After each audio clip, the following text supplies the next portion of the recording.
Dear students, आज हम variation run of का अध्ययन करेंगे कि जो रन ऑफ है विभिन्न स्थानों पर विभिन्न स्ट्रीम्स के अंदर जो रन ऑफ आ जाता है उसके अंदर विभिन्नताओं की क्या क्या कारण होते हैं उसका अध्ययन करेंगे। सबसे पहले हमें ये पता होना चाहिए कि रन ऑफ क्या होता है। कि रन ऑफ वर्षा के जल का वह भाग होता है जो बहकर किसी स्ट्रीम या ओशन के अंदर मिल जाता है, और वो फ्लो सरफेस फ्लो भी हो सकता है और सब सरफेस फ्लो भी हो सकता है। तो रन ऑफ क्या है? बहता हुआ जल है। वो बहता हुआ जल कहाँ से आया है? प्रेसिपिटेशन से। प्रेसिपिटेशन या रेनफॉल वाटर जो फ्लो करता हुआ किसी स्ट्रीम से या ओशन के अंदर मिल जाता है उसको हम रन ऑफ कहते हैं। और ये सरफेस ग्राउंड के ऊपर बहता हुआ जल हो सकता है, या फिर ग्राउंड के नीचे जो इन्फिल्ट्रेट रेनफॉल वाटर है या परकोलेटेड रेनफॉल वाटर है वो भी स्ट्रीम के अंदर सीपेज के थ्रू मिलते रहते हैं, जिसको हम सब सरफेस फ्लो कहते हैं। अगर ग्राउंड के ऊपर फ्लो हो रहा है तो उसको हम सरफेस रन ऑफ बोलेंगे।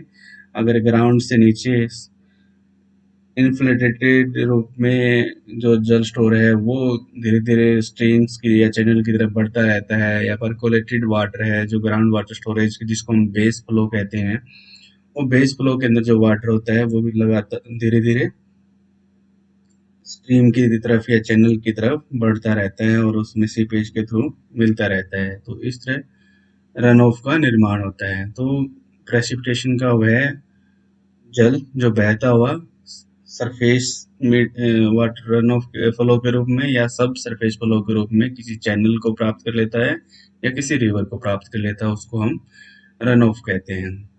और रन ऑफ हाइड्रोलॉजिकल साइकिल का एक प्रमुख कंपोनेंट्स है, प्रमुख घटक है, और बहता हुआ जल अपरदन का एक मुख्य स्रोत होता है। और रन ऑफ वाटर का वह भाग होता है जो किसी भी स्ट्राटा द्वारा अब्जॉर्ब नहीं किया जाता है। वो बहता हुआ जल है, अगर अब्जॉर्ब्ड हो जाएगा तो वो पानी बहेगा नहीं।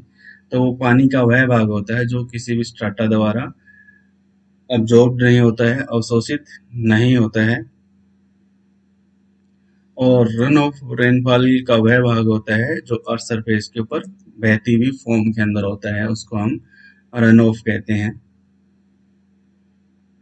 और जब किसी एरिया के अंदर एक्सेस रेनफॉल होती है तो वो एक्सेस रेनफॉल ग्राउंड सरफेस के ऊपर बहना स्टार्ट कर देता है, जिसे सरफेस रन ऑफ का निर्माण हो जाता है।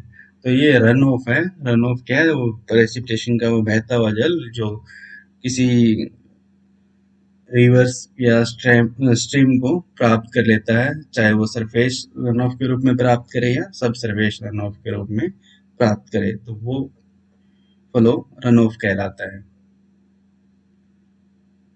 उसके बाद टाइप्स ऑफ रन ऑफ, तीन तरह का ये रन ऑफ होता है: surface run of, ground water run of, और डायरेक्ट प्रेसिपिटेशन ओवर स्ट्रीम। तो जैसे ये हमारा कोई ग्राउंड है और ये इस एरिया के अंदर ये रिवर फ्लो करती हुई, इधर से रिवर फ्लो करती हुई आ रही है। तो जैसे हो सकता है कि डायरेक्ट इस रिवर्स के अंदर रेनफॉल हो रही हो, तो रेनफॉल वाटर उस बेस फ्लो के अंदर मिलकर रन ऑफ का निर्माण कर देता है, जिसको हम डायरेक्ट प्रेसिपिटेशन ओवर स्ट्रीम कहते हैं। उसके बाद जो प्रेसिपिटेशन या रेनफॉल सरफेस पर बॉडी पर होती है, तो जो वाटर इस ग्राउंड सरफेस के ऊपर गिरता है, अगर वो डायरेक्ट फ्लो गिरते ही उसका फ्लो स्टार्ट हो जाता है कुछ समय बाद, तो वो फ्लो करता हुआ इस स्ट्रीम्स के अंदर आ जाता है, जिसको हम सरफेस रन ऑफ कहते हैं। उसके बाद जैसे ही रेनफॉल इस एरिया के अंदर अक्कर होती है तो उसका कुछ पार्ट सॉइल के अंदर इन्फिल्ट्रेट हो जाता है। तो वो जो इन्फ्लेटेड जल है पहले से जो सॉइल पोर्स के अंदर वाटर अवेलेबल है सॉइल प्रोफाइल के अंदर, तो उसके अंदर और इन्फिल्ट्रेटेड जल मिलता रहता है, जिसकी वजह से इसमें मूवमेंट स्टार्ट हो जाती है। और मूवमेंट स्टार्ट होने से ये फिर स्ट्रीम की तरफ या चैनल की तरफ बढ़ता रहता है, जिसको हम सब सरफेस फ्लो कहते हैं या ग्राउंड वाटर रन ऑफ कहते हैं। इसके साथ साथ जो इस पोर्शन से जो इन्फ्लेटेड जल है, इस पोर्शन से कुछ भाग नीचे जो ग्राउंड वाटर स्टोरेज है उसके अंदर मिलता रहता है या परकोलेटेड होता रहता है। इस इन्फ्लेटेड जोन से पानी और मिट्टी के अंदर नीचे चला जाता है, जिसको हम परकोलेशन ऑफ वाटर बोलते हैं। तो जैसे जैसे ग्राउंड वाटर स्टोरेज में बढ़ता चला जाता है, ग्राउंड वाटर स्टोरेज की डेप्थ वो बढ़ती रहती है, जिसे बेस फ्लो कहते हैं हम। और ये बेस फ्लो से भी रिवर की तरफ जो मूवमेंट है वो स्टार्ट हो जाता है, वो जब रिवर का जो वाटर सरफेस है वो ग्राउंड वाटर डेप्थ से लो हो जाए, तो ये ग्राउंड वाटर जो बेस फ्लो है ये रिवर्स की तरफ बढ़ना स्टार्ट हो जाता है और सीपेज के रूप में ये रिवर्स के अंदर मिलता रहता है। इस तरह ये ग्राउंड वाटर रन ऑफ, सब सरफेस रन ऑफ और बेस फ्लो के रूप में ये रिवर्स के अंदर मिलता रहता है। तो इस तरह ये तीन तरह का टाइप्स ऑफ रन ऑफ है: सरफेस रन ऑफ, सब surface run of, base flow, या फिर डायरेक्ट अगर रिवर के अंदर ये प्रेसिपिटेशन हो रही है तो वो ये सब रन ऑफ का निर्माण करते हैं। ये डायग्रामेटिकली रिप्रेजेंट किया हुआ है। किसी भी बेसिन के अंदर इफेक्टिव प्रेसिपिटेशन होती है तो प्रेसिपिटेशन या तो वो चैनल के अंदर प्रेसिपिटेशन होगी, डायरेक्ट स्ट्रीम के अंदर प्रेसिपिटेशन हो रही है, या फिर जब सरफेस भाग है, ओवरलैंड है, सरफेस भाग के ऊपर जब प्रेसिपिटेशन होती है तो प्रेसिपिटेशन होती ही वो पानी बहना स्टार्ट कर देता है, जिसको हम ओवरलैंड फ्लो कहते हैं।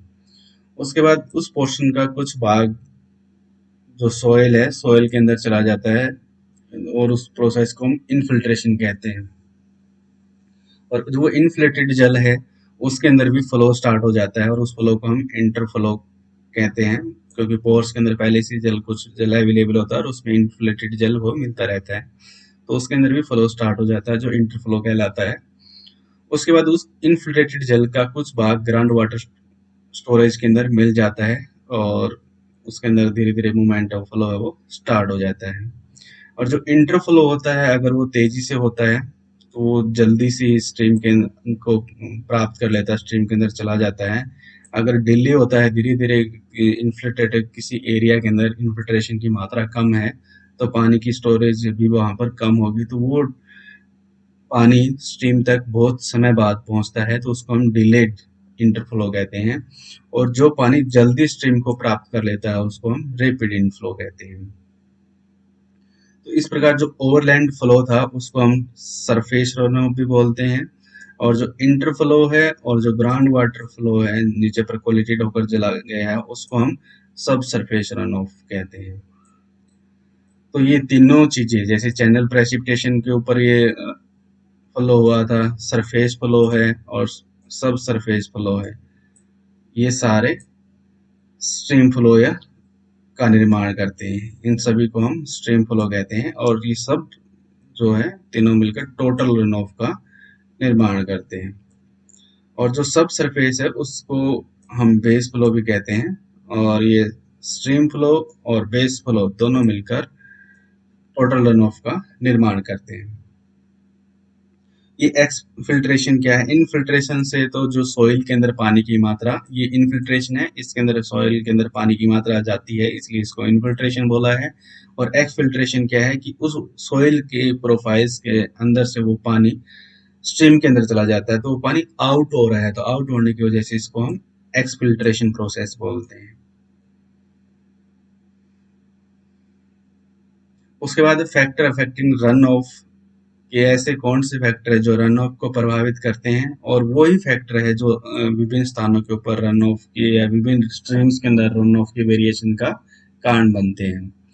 जैसे प्रेसिपिटेशन करेक्टरिस्टिक्स, जो किसी भी बेसिन के अंदर जो रेनफॉल होती है, प्रेसिपिटेशन होती है, उसकी विशेषताओं के आधार पर विभिन्न प्रकार की जो रिवर्स हैं उनके अंदर रन ऑफ के अंदर विभिन्नता पाई जाती है।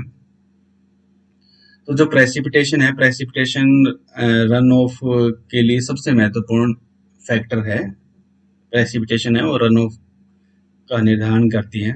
और जो रन ऑफ है वो डिपेंड करता है कि किसी भी बेसिन के अंदर कितने रेनफॉल के स्ट्रॉम आए हैं और उस रेनफॉल का उस कैचमेंट एरिया के ऊपर या उस बेसिन के ऊपर डिस्ट्रीब्यूशन कैसा है।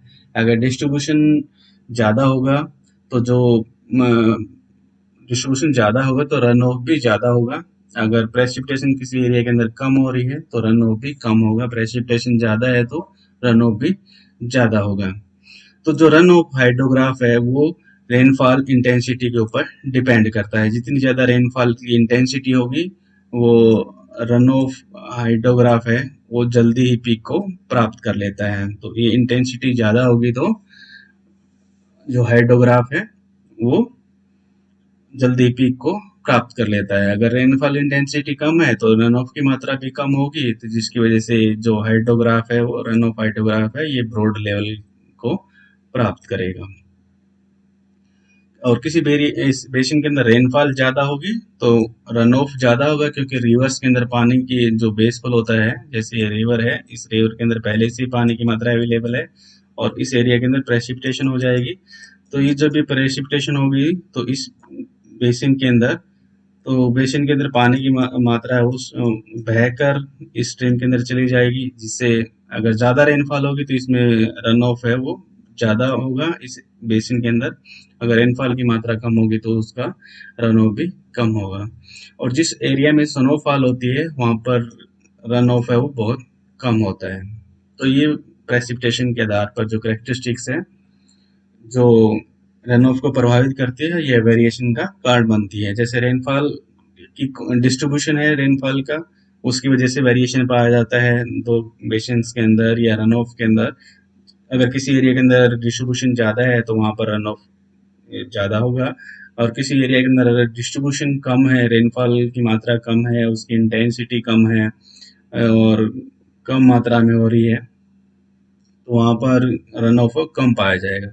और ऐसे एरिया जहाँ पर स्नोफॉल हो रहा है वहाँ पर रन ऑफ की मात्रा कम होगी, और ऐसे एरिया जहाँ पर रेनफॉल ड्रॉपलेट्स के रूप में होता है वहाँ पर जो रन ऑफ है उसकी मात्रा ज़्यादा होगी। तो ये रेनफॉल है जो करेक्टरिस्टिक्स है, प्रेसिपिटेशन करेक्टरिस्टिक्स है, ये रन ऑफ के वेरिएशन का कारण बनती है। सेकंड है safe and size of catchment की। जो हमारा कैचमेंट एरिया है, जो बेसिन है हमारा, उसका साइज भी रन ऑफ को प्रभावित करता है। जैसे ये स्मॉल साइज का बेसिन है और ये बिग साइज का बेसिन है। अगर स्मॉल एरिया होगा तो मोर रन ऑफ होगा। जैसे इस एरिया के अंदर बारिश हो रही है तो ये छोटा एरिया है तो जल्दी ही वो स्ट्रीम को प्राप्त कर लेता है। तो जैसे ही पानी रेनफॉल का वाटर जल है, जो रेनफॉल वाटर है वो इस एरिया के अंदर जैसे ही अकर होगा वो रन ऑफ है वो जल्दी ही बहना स्टार्ट कर देता है और जल्दी स्ट्रीम को प्राप्त कर लेता है। लेकिन लार्ज एरिया है, लार्ज एरिया के अंदर अगर रेनफॉल हो रही है तो उसके अंदर जो रन ऑफ की मात्रा है वो कम होती है। तो शेप और साइज भी कैचमेंट को प्रभावित करता है। टोपोग्राफी भी रन ऑफ को प्रभावित करती है, क्योंकि जो सरफेस है अगर स्मूथनेस है तो जो रन ऑफ है वो धीरे धीरे स्ट्रीम के अंदर जाता है।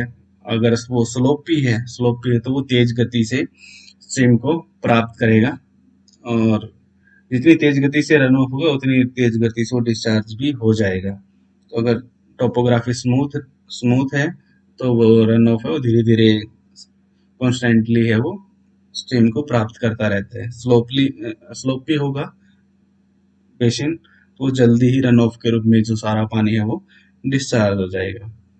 उसके बाद जियोलॉजिकल करेक्टरिस्टिक्स की, जो जिस बेसिन के अंदर हम रेनफॉल का वेरिएशन रन ऑफ का वेरिएशन पढ़ रहे हैं, अगर वहाँ पर जो टाइप्स है या सोइल है वो इम्प्रिएबल या प्रिमेबल है तो वो दोनों ही रन ऑफ को प्रभावित करती है। अगर किसी भी एरिया के अंदर रेनफॉल हो रही है और वहाँ की चट्टाने अपारगम्य चट्टाने हैं तो अपारगम्य चट्टाने होगी तो रेनफॉल जैसी अपारगम्य या इम्प्रिमेबल चट्टानों के ऊपर, सॉइल के ऊपर रेनफॉल होगी तो वो वर्षा होती पानी बहना स्टार्ट कर देता है, जिसकी वजह से रन ऑफ का निर्माण हो जाता है।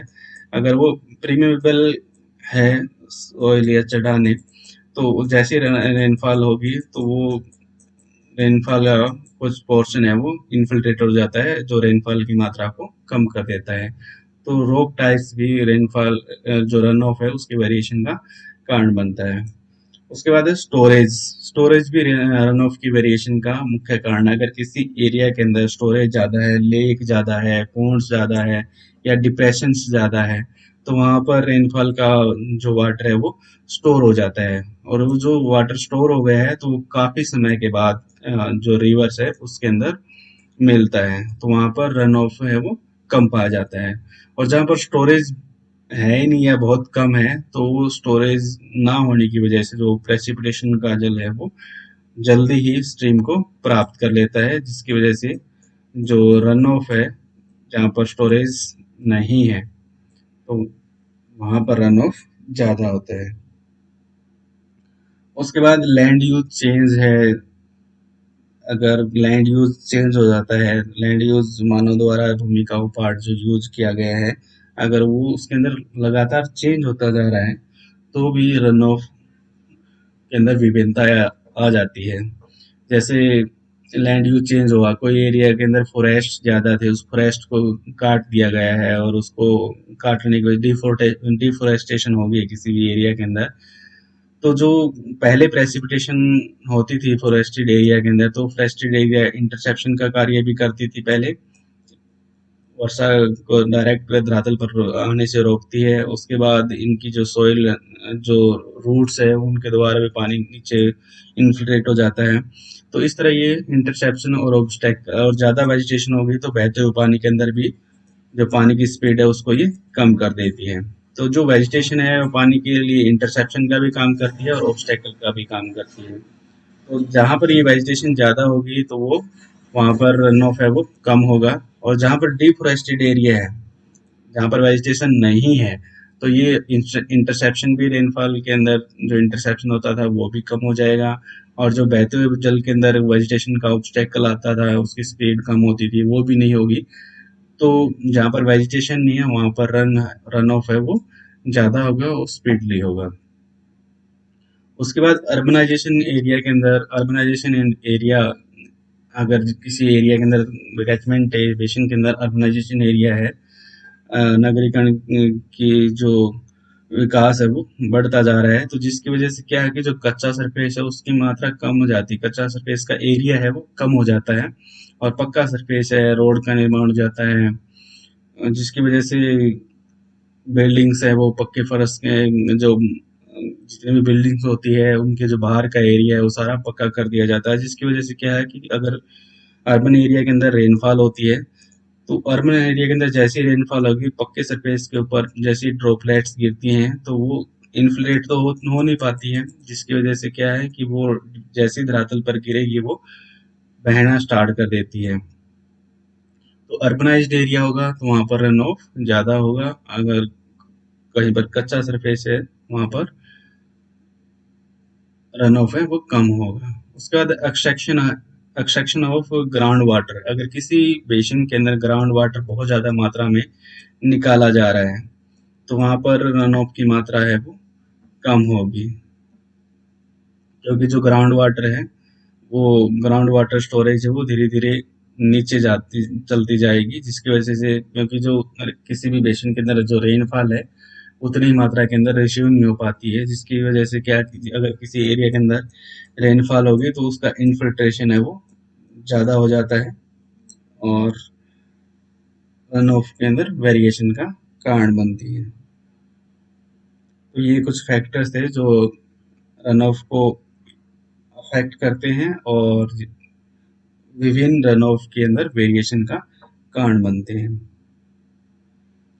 उसके बाद है रन ऑफ साइकिल, कि जैसे हाइड्रोलॉजिकल साइकिल है, कार्बन साइकिल है, उसी तरह एक रन ऑफ का साइकिल है वो भी अपनी विभिन्न स्टेज को प्राप्त करता है। जैसे हाइड्रोग्राफ हमने पढ़ा था कि पहले रिवर के अंदर बेस फ्लो होता है, फिर जैसे रेनफॉल होती है वो राइजिंग लेवल के रूप में ऊपर बढ़ना स्टार्ट कर देता है, और एक समय ऐसा आता है कि जब अपने पीक पॉइंट पर पहुंचता है तो जैसे जैसे फिर धीरे धीरे वर्षा की मात्रा है वो कम होती चली जाती है, तो ये राइजिंग लेवल ये फॉलिंग लीव के अंदर कन्वर्ट हो जाती है, और धीरे धीरे जो जितना भी बेस फ्लो के अंदर एक्स्ट्रा वाटर मिलता जा रहा था, प्रेसिपिटेशन का वो धीरे धीरे कम होता चला जाता है और एक ऐसी स्टेज आती है कि वापस ये बेस फ्लो को प्राप्त कर लेता है। ये जो बेस फ्लो इसी को ये प्राप्त कर लेता है। तो इस तरह ये सर्कल इसका कंप्लीट होता है। और ये सर्कल डब्ल्यू.जी. होइट ने 1942 और 1949 में दिया था, जिसमें इन्होंने वाटर साइकिल की 5 स्टेजेस बताई है। पहली स्टेज जो होती है उसके अंदर कोई भी रन ऑफ नहीं होता है। सेकंड से लेकर फोर्थ स्टेज तक वेट पीरियड पाया जाता है, रेनफॉल हो जाती है, रन ऑफ का निर्माण हो जाता है। लेकिन जो फिफ्थ स्टेज है वो वापस से पहले स्टेज पर आने की स्टेज होती है। इनको डिटेल में पढ़ते हैं। जो फर्स्ट स्टेज है उसके अंदर कोई भी वर्षा नहीं होती, कोई भी रेनफॉल नहीं होता है, कोई भी जो कैचमेंट एरिया है उसके अंदर रेनफॉल नहीं हो रही है और ना ही रन ऑफ हो रहा है। तो सारा जो बेसिन है वो लॉन्ग ड्राई स्पेल होता है, कोई भी रन ऑफ नहीं होता है और उस एरिया की जो वाटर टेबल है वो बहुत ज़्यादा लो होती है और पूरे बेसिन के अंदर जो ग्राउंड वाटर टेबल है उसके अंदर वेरिएशन पाया जाता है और लगातार पानी की का जो लॉस है वो होता रहता है, क्योंकि उस एरिया के अंदर कोई भी रेनफॉल नहीं हो रही है तो पानी वहाँ का यूज हो रहा है, जो कंटिन्यूअस लॉस ऑफ वाटर कहलाता है उधर उस एरिया के अंदर। तो ये फर्स्ट स्टेज है जिसके अंदर कोई भी रेनफॉल नहीं हो रही है, कोई भी रन ऑफ नहीं है, पूरा जो कैचमेंट एरिया है ड्राई स्पेल है, वाटर टेबल है वो पूरे एरिया के अंदर वेरी करती है और लो होती है और लगातार उस एरिया के अंदर जो पानी है उसका लॉस ग्राउंड वाटर एक्सट्रैक्शन के रूप में होता रहता है। उसके बाद सेकंड स्टेज है initial rainfall period. Second stage में क्या है कि रेनफॉल है वो स्टार्ट हो जाती है, जिसको हम इनिशियल रेनफॉल पीरियड कहते हैं। प्रेसिपिटेशन स्टार्ट हो गई है, प्रेसिपिटेशन स्टार्ट हो गई है तो उस बेसिन के अंदर जो वेजिटेशन कवर रहते हैं वो इंटरसेप्शन का कार्य करता है। तो पहला ड्राई स्पेल था है तो ये प्रेसिपिटेशन के कुछ पार्ट्स को अब्जॉर्ब कर लेता है और जो डिप्रेस्ड एरिया होता है, कुछ पार्ट्स डिप्रेस्ड एरिया दबा रहा है, जो लेक्स है सूख गई थी ड्राई स्पेल के अंदर, पॉन्ड्स थे तो उनके अंदर वो पानी है वो स्टोर हो जाता है। इनफिल्ट्रेटेड इनफिल्ट्रेटेड ये जो सोइल है वो अनसेचुरेटेड सोइल है, जैसे उसको पानी मिलेगा तो वो उसको सोख लेगी। ड्राई स्पेल से वो क्या होगा कि जो जैसे पानी की बूंद उसके ऊपर गिरेगी वो उस पानी को अपने अंदर सोख लेगी या इन्फिल्ट्रेटेड हो जाएगा। कोई भी बेस फ्लो नहीं होता क्योंकि लगातार फर्स्ट स्टेज के अकॉर्डिंग इसके अंदर पानी की मात्रा है वो लगातार बाहर निकालते जा रहे हैं तो कोई भी बेस फ्लो नहीं है। और सेकेंड स्टेज के अंदर भी कोई भी रन ऑफ स्टार्ट नहीं होता है, क्योंकि जितना भी सोइल होता है सोइल के द्वारा वो रेनफॉल वाटर है वो अब्जॉर्ब कर लिया जाता है, इन्फिल्ट्रेट हो जाता है। उसके बाद थर्ड स्टेज है कि जब ये सेकंड स्टेज के अंदर जो रेनफॉल स्टार्ट हुई थी वो थर्ड स्टेज के अंदर कंटिन्यूसली चलती रहती है, जिसकी वजह से जो रेनफॉल इंटेंसिटी है वो बढ़ जाती है।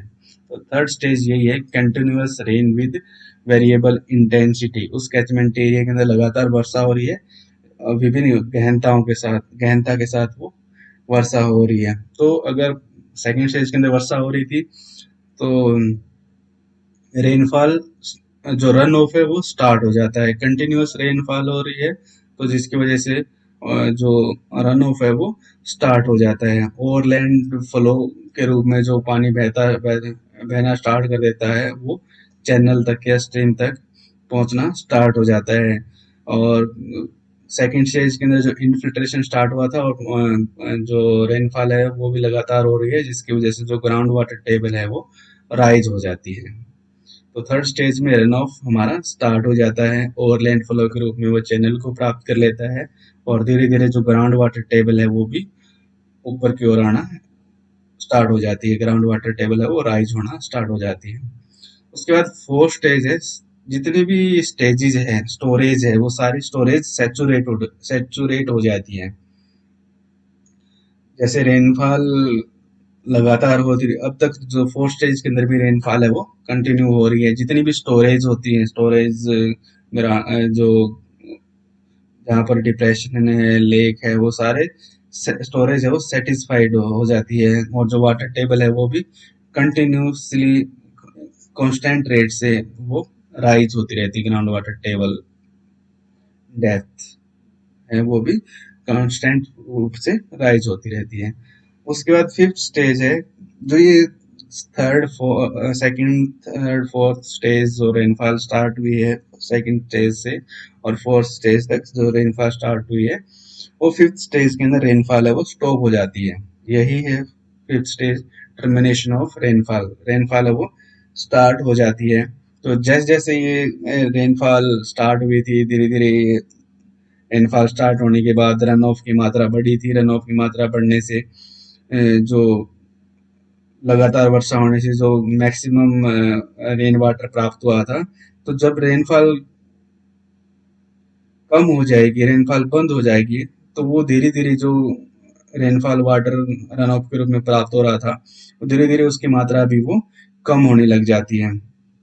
और एक ऐसी स्टेज आती है कि ये सारा रन ऑफ है वो समाप्त हो जाता है, तो ये सर्कल वापस से अपनी पहली स्टेज के ऊपर आ जाता है।